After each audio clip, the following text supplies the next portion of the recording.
Hello, everybody.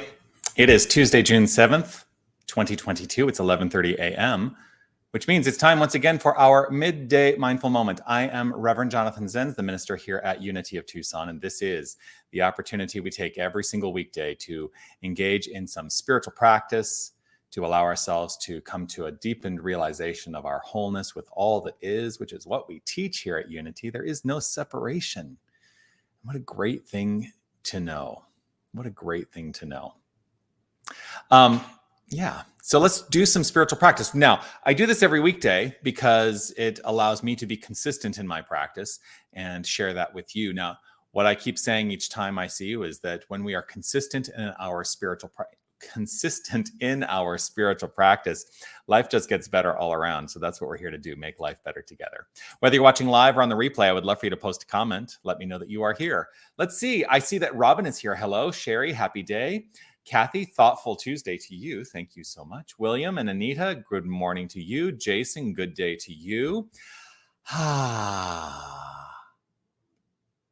Life is good. I do want to remind you something, though. I know I say it every time, but it's always worth a reminder. It is that you are love, you are light, you are life, you are magnificent. And I am grateful that you shine your light and share your magnificence. Keep doing that, will you, please? Thank you. So today I wanted to, I've had this experience. I am usually not in the office on Mondays. That's why I do the Mindful Moment memory, and it's a pre-recorded Mindful Moment on Mondays. Just like Fridays, I'm not in the office either. Hello, Sue, and hello, Becky. And one of the things that happened is yesterday I was working on a side project for a friend of mine. Now, one of the things that you may not know about me is that I actually have some history in graphic design and layout. And, it's one of those things that I use, but it's not a primary part of my life experience. But sometimes people, friends who know this about me, will reach out and say, hey, I would like some support. Are you willing to do that? Grateful to see you, Darwin and Jerry. So one of the things is I have done book designs. And the one that you may be familiar with, if you've been here, is the design of this book, which is a book I wrote. I did the entire cover design. I did the entire interior layout design. And I love doing that kind of stuff. So I did that. I also did the design for my friend, Reverend Rita Andriello Farron, for her book, this thing called Treatment, which she published many years ago now. Well, she had another book that she has written. And she reached out to me, asked me to do the design for that book. So last 2 days, I was working on that design and getting all the layout done and making sure that everything, part of it is making sure that every little detail is correct before you send it off for printing and publication. And one of the things is, we have these online tools to help ensure that the design is appropriate. Now, one of the things that happens is her book is almost 275 pages, and each page has to be checked. 275 pages, right? And I went through and I did the whole thing and I put it all together and I put it up and I uploaded it to the tool to check to make sure that everything was okay.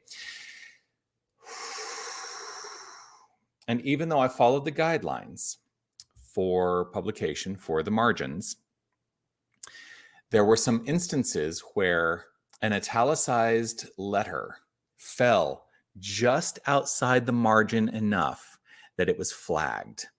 And I thought to myself, oh, there are a lot of these pages that I'm going to have to go through and fix now. And I realized in that moment I was in a place of choice.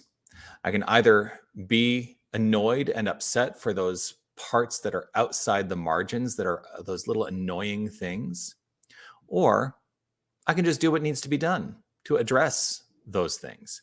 Now, there's something I am not saying here. I am not someone who says we should all, play within the margins or color within the lines. Like, forget that. Like, let's get out there and, be unabashedly outside the margins.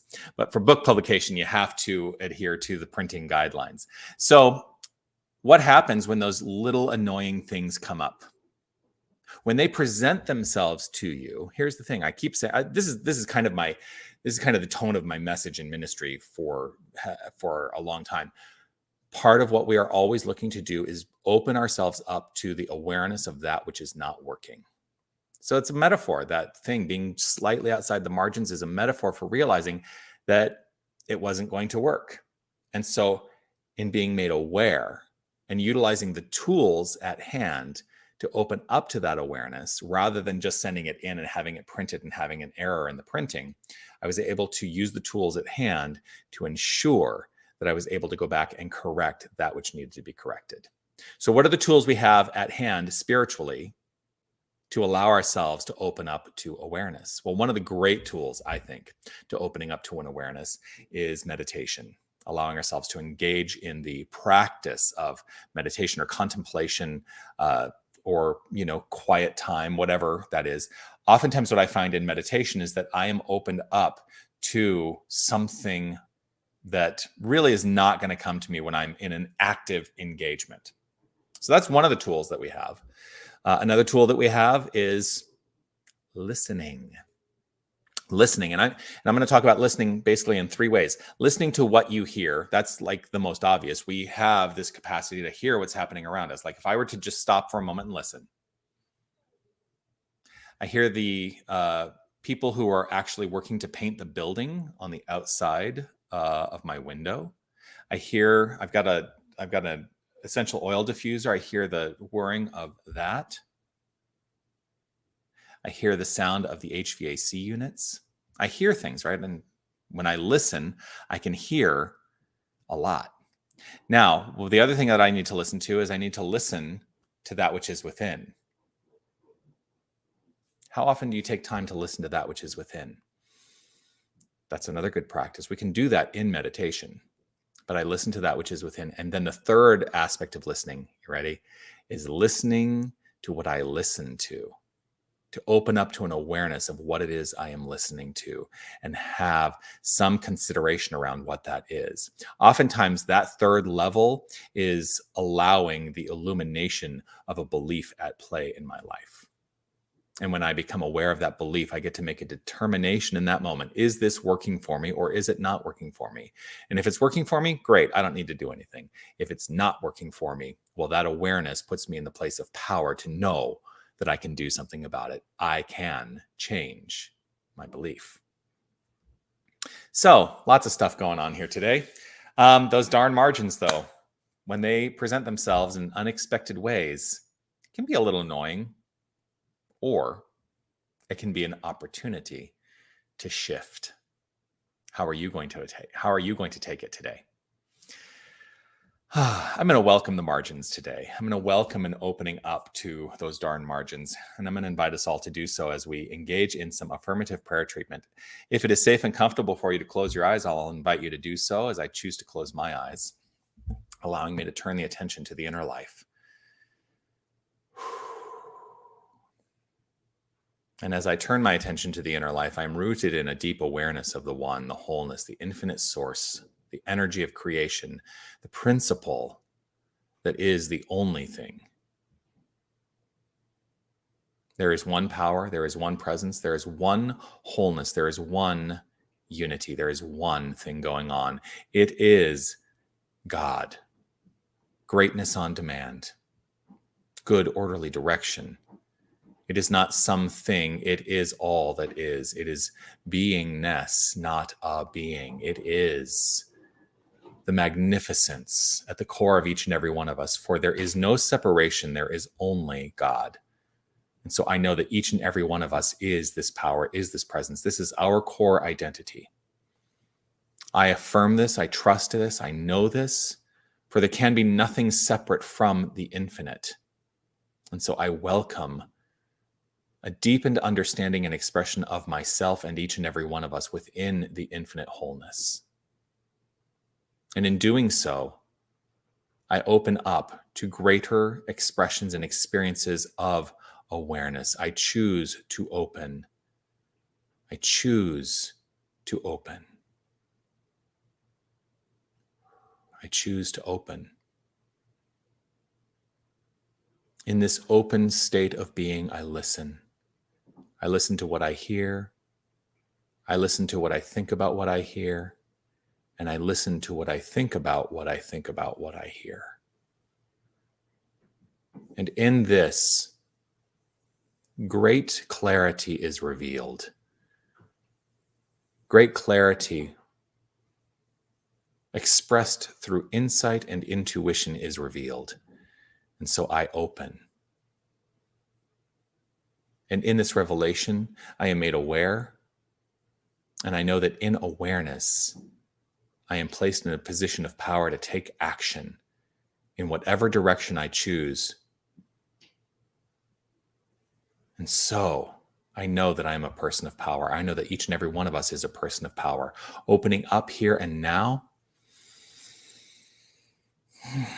I let the joy and gratitude at the core of my being flow forth into expression now, here, always and forever. And so with gratitude, I simply let it be. Gratitude overflowing from within, I know it to be so. And I affirm it as so by saying, and so it is. Amen.